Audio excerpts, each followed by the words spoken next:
And అలాగే next projects ఏమి ఉన్నాయండి? నెక్స్ట్ ప్రాజెక్ట్స్ రవితేజ గారిది ఉంది, నాగార్జున గారిది 100th ఫిలిం ఉంది, అండ్ మళ్ళీ అనిల్ గారిది స్టార్ట్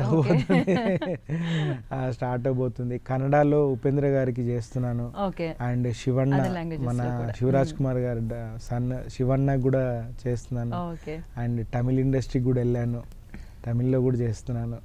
సో బిజీ, ఫుల్ బిజీలో ఉన్నారు. 2027 కూడా రెడీ అయ్యారు.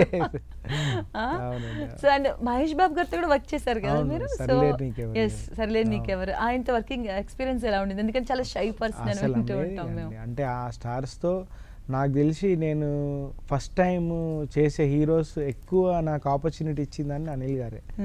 మహేష్ బాబు గారితో కానీ, వెంకటేష్ గారితో కానీ, చిరంజీవి గారితో కానీ ఆ అవకాశాలన్నీ అనిల్ గారి ద్వారానే వచ్చాయి. బట్ జోడి ఉండిపోతుంది ఆయన అనిల్ గారు చేయించుకునే విధానమే వేరండి. అంటే ఆయన కంఫర్ట్ చేస్తూ ఎట్ ద సేమ్ టైం ఎంత ఏమంటారు, ఒక మనం చేయలేము, ఇప్పుడు ఫుల్ వర్షం పడుతుంది చేయలేము అన్న సిచ్యువేషన్లో కూడా అంబ్రెల్లాస్ తెచ్చి ఒక మూమెంట్ చేద్దాము, వేరే ఐడియాస్ అన్ని, అంటే ప్లాన్ బి ఆయన దగ్గర ఎప్పుడు ఉంటుంది.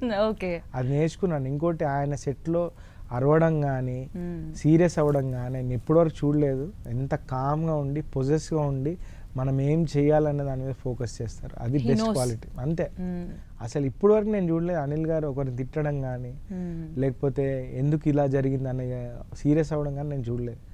ఆయన ఎప్పుడు దాన్ని ఇంకో వేలో ఎలా చెప్దాము టైం వేస్ట్ అవ్వకుండా అనేదే అసలు అది నేర్చుకున్నాం ఆయన దగ్గర నుంచి. ఓకే, దెన్ నాగార్జున గారితో వర్క్ చేశారా? నేను ఒక యాడ్ ఫిల్మ్ చేశాను, టూత్ పేస్ట్ యాడ్, మెష్వాక్ అని.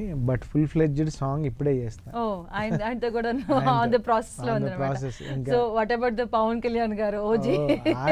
ఆయనతో నేను గబ్బర్ సింగ్ లో ఆకాశం అమ్మాయి అయితే నీలా ఉంటుందా చాలా ఫిలిం చేశాను. సాయిధరం తేజ్ గారితో లాంచ్ అయ్యారు కదా, అది కూడా అనుకోకుండా వచ్చారు. లాంచ్ అయ్యాను అనుకోకుండా, కానీ చేయలేకపోయాను. రే ఫిలిం కి Poola Rangadu is my first film.